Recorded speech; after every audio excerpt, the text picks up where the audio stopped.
Hi, I'm Dustin Abbott, and I'm here today to give you my final review, final verdict on this new bokeh beast from Sigma, the 105mm f1.4 from their Art Series lens. I think that we all understand that this is a large lens that probably isn't going to be for everyone. But I hope in this review to kind of delineate who I believe that this lens is for and who should be interested in it.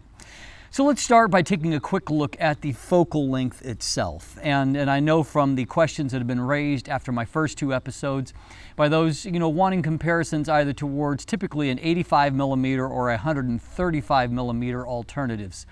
And so of course 85mm is the most popular focal length of these three focal lengths for a few reasons. First of all, 85mm is going to be the most versatile focal length in terms of where you can shoot with it. It's a more flexible tool, for example, to use in a smaller indoor studio type setting. You can still take it outside as well, and it will do the job there. But of course, as you move progressively further, and you have more working room outside, the longer focal lengths get more exciting. But obviously you need more working room for them. 135mm is an amazing focal length for having a subject separation from the background. And in fact, even 135mm f2 at equivalent focus distances will still provide a more shallow depth of field even than what this lens does, although it's by a very small margin, not enough to be significant in most settings. But in an absolute sense, 135mm f2 and then of course Sigma's own 135mm f1.8 will give even more subject isolation yet. And so 135mm I think produces the most visually exciting images when you're looking at it from the perspective of shooting like outdoor environmental type portraits, or if you've got enough working room even indoors. Challenge with 135mm focal length, of course, is the fact that it is challenging in some situations. It's going to feel too tight. You're not going to feel like you have enough room to work with. And if you're shooting in a studio type setting, it may be hard to have enough working distance to shoot full length, for example. And so 105mm in some ways is kind of a sweet spot between those two. And what makes this lens, I think, really valuable to portrait photographers is the fact that you combine the 105mm focal length, which gives you a little bit more visually exciting images than what an 85mm does, more subject isolation, a little bit more of that kind of cutout type look when you're shooting environmental portraits like one of these, for example. But at the same time, it's not so long a focal length that you can't still work with it within a studio, for example. It gives you some of that versatility of 85mm, but with some of the visual excitement of 135mm, particularly when you couple it with an f1.4 aperture and, great sharpness and contrast wide open, which allows you to really just utilize the lens at that 105mm f1.4 aperture and focal length and produce really special results that in a lot of ways I think are more similar to the 135mm results than they are to the 85mm. A lot of serious portrait photographers would also tell you that somewhere right around this, around 105mm, 100mm range is one of the most flattering focal lengths for human features in terms of the kind of the balance between not compressing the features too much, which a telephoto focal length will do, but then also not exaggerating the features like a wider angle focal length will do. And so it's a great focal length and it's a great maximum aperture value. And so, there's the trade-off of why you have this massive lens is that Sigma has tried to create a great tool for portrait photographers. And so let's take a little bit closer look at this particular 105mm lens, of course. If you missed my first look episode where I break down the build and the handling and all of that, I would encourage you to take a look at that. As for the sake of time, I'm just going to hit a couple of the highlights. And so as I've already noted, as you can tell, this is a large lens, large enough that Sigma actually did incorporate a tripod collar as a part of the design. As you can see here, it is removable removable if you so desire, but you know, of all the very, very large Sigma Art Series lenses, this is the first one of them that they designated to need a tripod collar. That it gives you an idea of the size. This lens actually outweighs a 70 to 200 millimeter f2.8 zoom lens, and so yes, it is very heavy. It's a little bit more compact than those lenses in terms of the length, but at the same time, it also has a much wider front diameter, front filter thread. Basically, all of your 70 to 200 f2.8s utilize a 77 millimeter front filter thread. This has a 105 millimeter front filter thread. So yes, it does require some special care in the way that you're going to put it inside your bag. And for example, in my Peak Design everyday backpack, I had to basically create a center channel. I just took it on a recent trip with me, the lens, and so I made kind of a center channel from the side of the bag where I could slide the lens through long ways like this, and that seemed to be the best way to travel with it. And that's mostly to accommodate that really, really big front element and girth at the front of the lens. I noted one of the things that kind of stood out to me about this lens is that it does utilize very robust weather sealing, something that Sigma has been getting better and better at over the last several years. And this lens incorporates weather sealing that is more akin to kind of their sport series than what, you know, some of the art series lenses that do have some weather sealing. A lot of times, if you'll watch Sigma's language, some of the art series that have started to employ weather sealing, that they are sealed at the lens mount. The language for this is much more robust, speaking of internal seals along all the various points, along with the proper coatings on the outside to give you a more complete weather seal. So kudos to Sigma for giving, again, portrait photographers a lens that they can use in a variety of conditions without having to worry about that too much. Now, one of the things that I didn't cover in that episode that I thought I would cover here is that, you know, I had the brilliant thought at one point, as a number of you have had as well. It's like, wow, this would be a really, really fantastic lens with a 1.4 times TC attached to a teleconverter, you know, to multiply that focal length, give you somewhere, you know, around a 150 millimeter f2 lens, and it sounds fantastic. Except for it doesn't work. I tried with, of course, I don't have a Sigma TC on hand, but I did try with a Canon, and it doesn't work. You know, there's not enough physical depth there for mounting, and it just doesn't work. And then I went back and checked the press release from Sigma, and I noted nothing there that spoke of being compatible with Sigma's own teleconverters. And always, if they are, they will mention that as a selling feature. And so, unfortunately, that's a great idea, and I totally wish that this lens was compatible with teleconverters. Unfortunately, it is not. The best alternative that I can tell you is that if you are shooting in the Sony FE version, or if you're shooting with a Canon version adapted to Sony, you can switch into Sony's 1.5 times crop mode, and it's pretty cool there. But unfortunately, on a Canon body, and I am reviewing a Canon EF mount here, it just doesn't work with teleconverters there. So that's kind of a downside, unfortunately, for the lens. You would think with a lens this huge, they could have incorporated that kind of functionality. That's not the case. The other thing that is a standout to me when it comes to build quality and design is that this lens continues the recent trend from Sigma of being compatible with Canon's lens aberration corrections in camera. This is a huge asset, because it means that if you are, for example, quickly delivering images to a client and you're delivering JPEGs to them, the images are going to be corrected in camera like a native first-party lens, which has never been the case up until just a few months ago with the release of the Sigma 14 to 24 millimeter f2.8 Art. Now, I'm going to detail a little bit more about autofocus in this final review. Those of you that have been, following my channel for some time, I've reviewed almost all of the Sigma Art Series lenses, and I had kind of a recurring complaint about about 2/3 of the way through the Art Series, and that was that I had issues with focus consistency.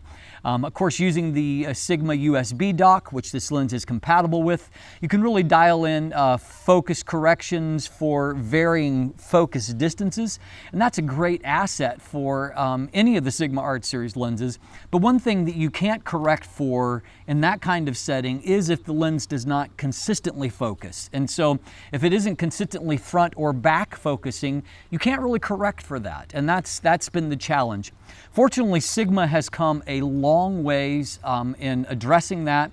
And then once for the first time ever, when I used the Sigma 14 to 24 millimeter f2.8 art, I could use it perfectly right out of the box. I mean, autofocus was just perfect.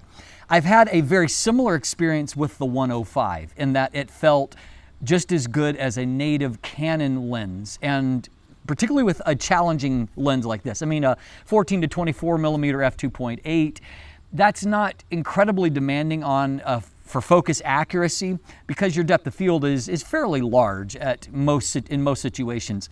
This is a completely different animal, and this lens has performed remarkably well for me right out of the box with focus accuracy. I haven't felt the need to calibrate it at all, and that's really strange. And I've gotten really great focus accuracy. And so in fact, let's jump in and let's look at a portrait series and just show you how good the focus accuracy is in kind of a real world repeatability type situation at different focus distances. And so I am using a plug-in that's called Show Focus Points, and it doesn't like my dual monitor setup. It hasn't been updated since January of 2017. And so as a result, it doesn't display quite perfectly anymore, but it will work for our purposes. So what I'm wanting to show you here is that this plugin will show which focus point was selected. And so you can see, I believe that I was using kind of a focus point supported by surrounding groups, that mode on my 5D Mark IV. And so we'll just quickly run through the film strip here and let you look at the focus point that was selected on these. And then we'll go back and we'll look at the photos themselves and just see how well focused they were. And so you can see as we scroll through the initial photos here that in most cases I did select a focus point, you know, somewhere around rule of thirds typically, and on the eye itself close to. And you know, there might have been a small amount of focus and recompose, but as you can see, I mostly just selected the focus point in and around the eye and then worked from that basis. So with these full length shot from quite a distance away, there was some focus and recompose that was used there. I mean, it's a little bit harder to designate a point right on the eye, you know, because of as you can see, the amount of space that box takes up is pretty much the whole face. And so they're back onto the eye. But these final series, as we move in a little bit closer, you can see once again selecting a focus point right on the eye. And so while none of these are necessarily extreme focus points, you can see that they've been moved all around. So let's take a look at the actual photos themselves now. And so as you can see, I mean, perfect focus on that shot there. Here we've moved a little bit further away and got a foreground element in there for some bokeh. Perfect focus there. Here the face is in profile here, and what we find here is that focus is not quite as good here, and you know, it looks like I would say looking down at here that we have a slight bit of front focus there on that particular shot. Once the face is back in profile or back facing here, we see that focus is perfect once again. A bit further away yet here, and focus looks perfect there. Here, foreground elements once again shooting through trees, and the focus is perfect. Moving back again to a full-length type segment. And focus here is good, and once again, you know, maybe the slightest bit of back focus there, but you know, very, very close, except definitely within an acceptable range. Here focus looks perfect once again. Similar kind of shot. Let's see if we got some repeatability, and we do.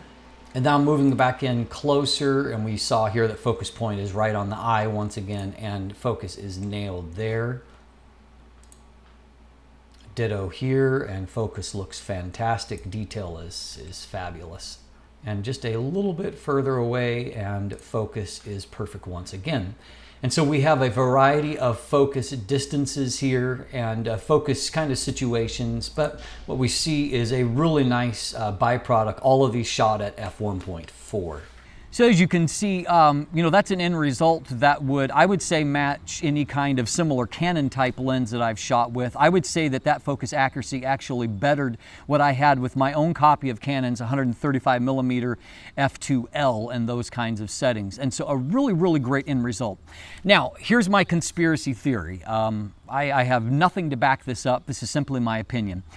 But it strikes me as not being coincidental that just about the time that Sigma has access to Canon's lens aberration correction, all of a sudden I also see a much more native-like focus experience with the 3 Sigma Art Series lenses that I've used since that point.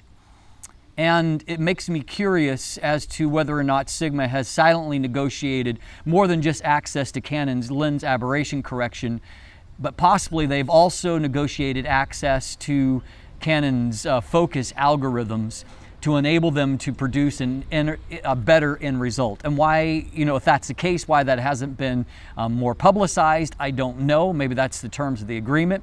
But there's my theory that this lens focuses way better than what Sigma Art Series lenses in the past have. I mean, and that includes more recent ones like the 85mm f1.4 Art. And so I'm kind of wondering if the reason why it functions so much better is that Sigma has gained access to Canon's focus algorithms, and it's allowing them to produce a lens kind of with the same data to work with than what Canon themselves would have, and that may account for such an improved focus experience. The great news though, if you're a Canon shooter, I don't know, I can't speak about a Nikon shooter, but if you're a Canon shooter, this lens focus is fantastic. And that is so critical with a lens that has a huge maximum aperture like this at this kind of focal length.